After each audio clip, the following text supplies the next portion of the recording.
Welcome back to the Malted Man Cave. I'm Keith. I'm Dave. And tonight we're going to be doing our first review of a bourbon from Four Roses. Coming up.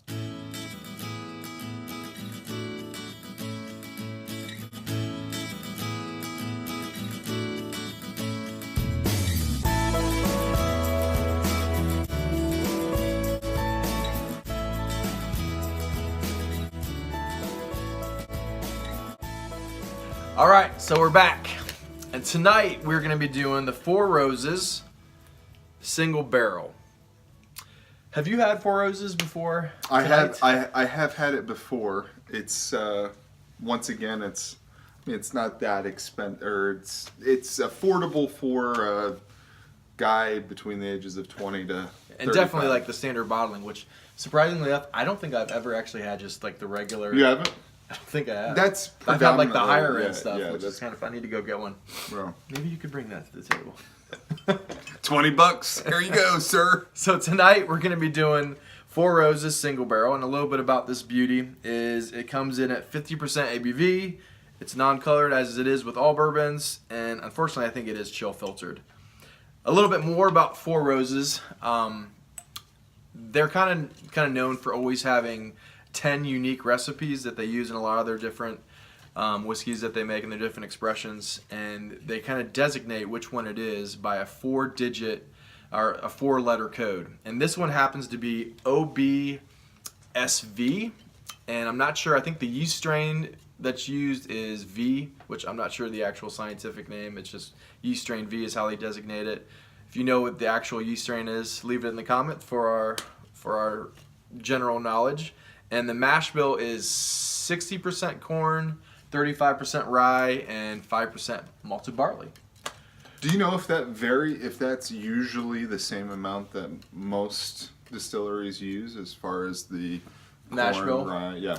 Yeah, I mean, to be a bourbon, it has to be 51% at least corn. Mm-hmm. Generally like 60, like 20, 25, 10%, 10 to 15. So it's gotta fall within a certain thing. But there's no rhyme or reason. It could be 51% corn and 49% rye and still be a bourbon. So, I mean, no, but it's generally like 60, 70-ish corn, and then like 25 to 35 rye, sometimes lower.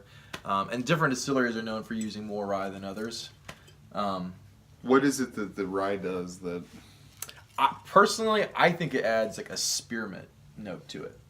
Okay. In my experience. Yeah. I don't know. So, without further ado, and enough blabbering, let's get into some whiskey. Favorite part of the evening. And I'm not necessarily saving this right now, so we can get into this a little bit. Ooh. Polish her off tonight. You want to start us off with the nose? Yes, please. So for this one, man, I feel like all my notes are kind of generic tonight, because it just kind of hits all those bourbon notes. Right off the bat, smells like a caramel candy of some sort to me. Like they melted it down. Added some brown sugar, maybe. Now it's really, really like thick molasses or brown sugar. Yeah, for sure. And then, like right behind it for me, it smells very like a fresh mandarin orange. Or here we have these things called cuties, and they're. My daughter loves those. Yeah, they're just basically a mutant orange that we have genetically modified to be sweeter and everything. I'm sure it's really good for you after. Everybody's like, oh, GMOs. Oh, we don't. And like, your banana's a GMO. Your bread is GMO. Everything's GMO. Sorry, we're gonna lose subscribers. I mean, obviously, like the healthier, the more natural, the better. But let's be honest, like it's mostly marketing. The corn that this is made out of is GMO. All right, anyways, mandarin oranges, cuties, which are these like very sweet, very potent mandarin orange kind of thing. Dr. Pepper and vanilla. And Dr. Pepper is a Is it popular overseas? I'm not sure. I know root beer's not. Is Dr. Pepper popular? Let us know if you're from anywhere outside the States. I'm not really sure. So I get just like a really, really good vanilla bean ice cream note. Like I said, molasses, kind of like brown sugar. I get a little bit of fennel, which I get often in bourbons.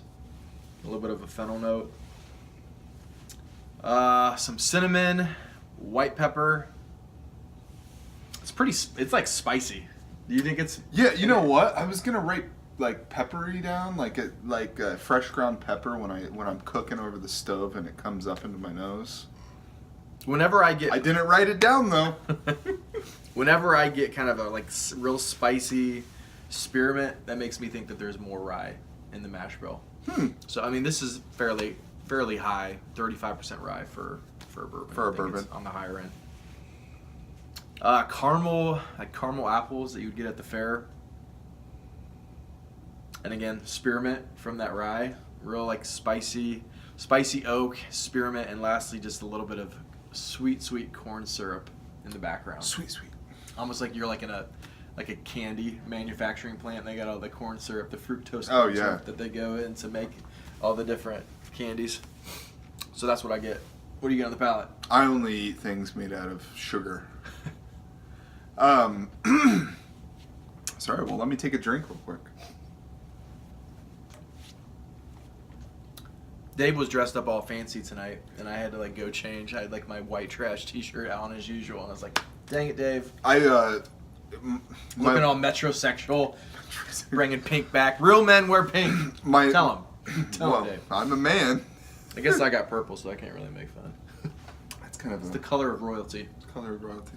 I had the kids. I had to pick up the kids after work. Hallie went out to eat with her mom, so this is imagine a blue blazer over this. Oh.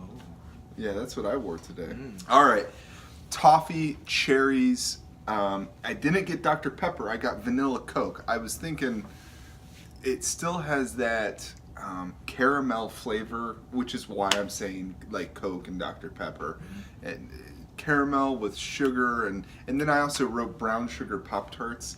It's just those are so good. Yeah, it feels like it's got a little, and it's probably the malted barley. The malted barley that gives it that texture, a little bit of grainy, doughy, something. Yeah, dough. Holding it up in the background. Yeah, and then once again I got a background of those citrus fruits, just a citrus taste.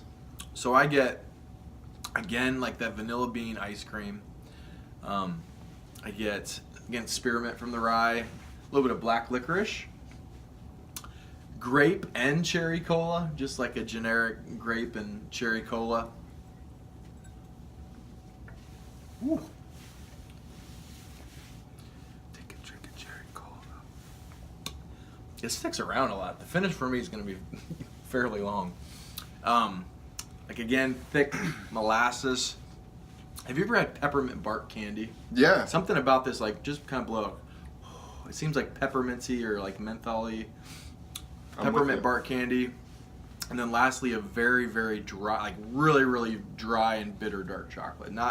It's very, like unsweetened completely. Just completely very dry, bitter dark chocolate. Pretty dang good. And it sticks around.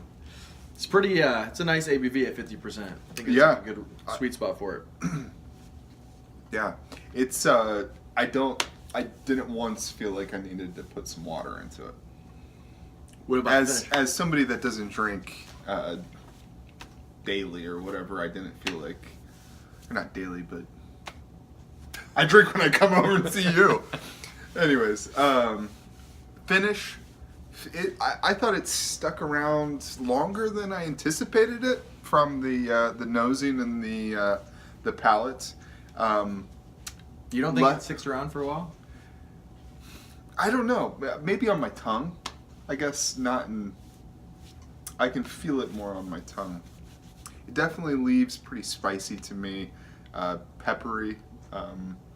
still citrusy, but also, man, like licorice. Leaves like a licorice taste for me.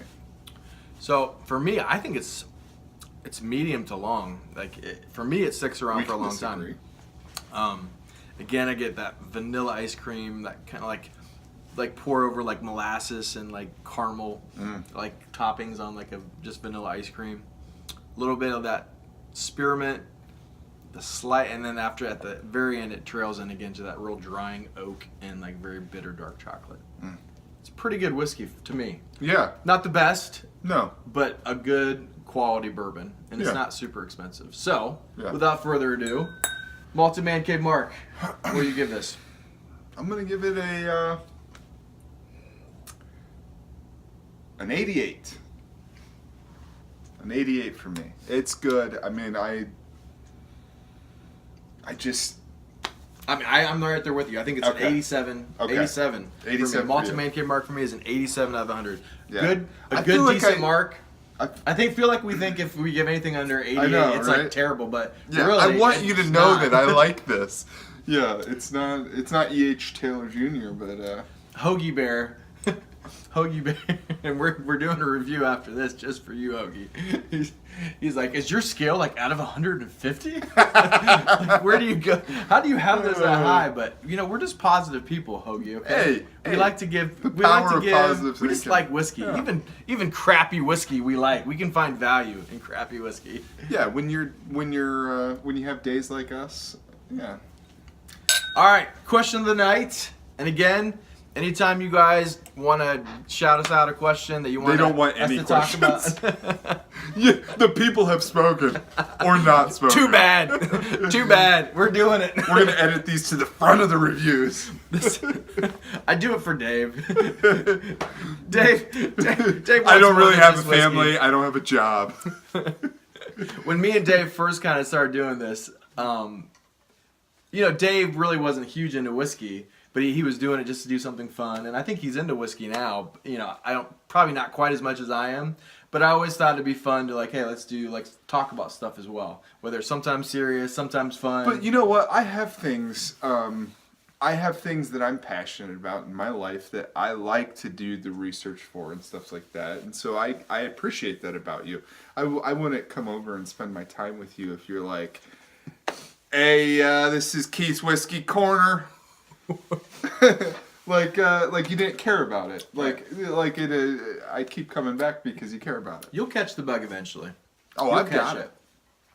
We have Dave on as the noob right now, but we will get him to become a connoisseur eventually. So, question of the night is if a billionaire decided to become your best friend, he's like, dude, you know what? I like you. You're a good guy. He's like, you can buy any 3 cars in the world, and I'll pay for it, and you can have and take it. Do these cars have categories, or are they just any 3 cars? No category at all. You can choose to do that if you would like, but any 3 cars, and he's like, I'll buy whatever it is. I don't care how expensive it is or how cheap it is. Yeah, it's yours. What would you get? We'll do every other. You then me then. What's your first one? First one I would get is I would get a Jeep Wrangler. Nice. Bring back the old days. You know what? Maybe a newer version, or do you want the old version that you had? Do you remember the yellow one? See, I feel like I should split this up into 2 because I would love to get an old one and just do the whole thing to it, lift it, and put big. Didn't the top come off one time when we were driving? Did that happen, or is that just? No, that never happened. I had a hard top on the yellow one. Anyways, so probably a Jeep. I would pick a nice Jeep, and I would put a lot of toys onto it. Are the new Jeeps like a winch, big winch? Who owns Jeep now? Is it still American owned? Chrysler owns Jeep, and Chrysler is not American owned anymore. No. I think it's like Italian owned or something. Like Fiat, maybe. Something like it. I know Chrysler is not American owned anymore. Is Fiat owned by? I don't know. So Jeep, huh? So Jeep. Yeah. My first one. People will be very ashamed. A Nissan Pulsar. We driving up. Out the top? My first car was a Nissan Pulsar, and it had a T-top, and it's like a pretty tiny car. So like me and Dave, like I'd be standing up out the T-top. We would put our heads out the top. 6'2" and like 6'3", almost 6'4". We're like thinking we were cool going in our country back roads. Man. That's probably pretty dangerous. Oh yeah. Probably not wise. Yeah, and it wasn't even that nice of a car. Sorry to interrupt. The sweetest sports car ever. It was No, my first choice is not a Nissan Pulsar, although I would love to have one. I think I would have to go with a Lamborghini Diablo. Ooh. Whatever the newest version of it is. Yeah. Yeah. I have like a fascination with new cars, okay? I respect like the old Detroit muscle cars, and I'm like, wow, the engines sound awesome. And sometimes I think they're cool, but I grew up with so many old cars. My dad was a teacher, and when we were younger, and then he went on, he got his master's degree, and he made pretty good money, as we got older. But when we were really young, he worked at a Christian school, and he got paid literally nothing. And we had so many old beat up cars, and I'm just like, I don't even care. Like, I just want new. So all three of my car picks are going to be new cars. Spoiler alert. All right, so Lamborghini Diablo, or the equivalent. Yep. Man, so for my second, I would pick a, man, I was just thinking about it. A Porsche Panorama. I don't think I've ever seen one. It's a family car, man. It's like a hatchback, extended hatchback. I'll show you a picture of it. Look it up. Porsche Panorama. It's freaking Panorama, huh? Yeah, or maybe I'm saying that not Panorama, or Panamera. I don't know. I'm so sorry if Porsche's watching right now. I'm sure they are. I apologize. Panamera. So my second one would be. What would my second one be? A Bugatti. A Bugatti. Gotta ball out. Gotta boog. I gotta do it. I gotta get my boog and get a Bugatti. Get a Bugatti. Boom. My third one would be whatever the best Tesla is at the time. Tesla? Yeah. Well, I don't. That's really sad. I don't even know what a Tesla is. The electric car, the Elon Musk car. I've never heard of it. I know the Chevy Volt is. Oh, it's an electric car. It's like that. Yeah. All right, the last one is a toss-up for me. It's the inner gangsta from when we both played basketball, and so obviously we're white as all get out. But obviously in like junior high, like we'd be listening to like Tupac. I got a killer up inside of me. Before basketball I can't talk to my mother, so I talk to my diary. What was the other one? Oh no, Warren G. Warren G's house. We loved, or I loved, wanna be a baller, shot caller, 20-inch plays. So the inner ghetto in me from my basketball wanksta days always wanted a Cadillac Escalade with like spinning rims. With spinning rims, man. But that part of me is dead. There is no wanksta. Obviously, it's not dead yet. There's no wanksta left inside of me. There's a little flame. But the other part of me, the real white part of me wants to get like the most manly like Ford Raptor, like a big Ford Raptor. What are those? What are those Toyotas? I'm gonna get both. I'm gonna just ask him for the fourth car. Push my luck. So. Yeah, be like, That's what I would get. All right, guys. Go out and get Four Roses single barrel bourbon. It's pretty delicious. It's not like the best ever in the world, but it's pretty good. It's pretty good. It's pretty good. It wasn't super expensive. Four Roses. It's pretty good. Sorry, we're not gonna get any samples or bottles from Four Roses. I don't know. 87 and 80 out of 100 are pretty good. Not out of 150 though. Not good. So subscribe. If you have any questions of the night, drop them in the comment section. Otherwise, thank you guys as always for watching, and sláinte.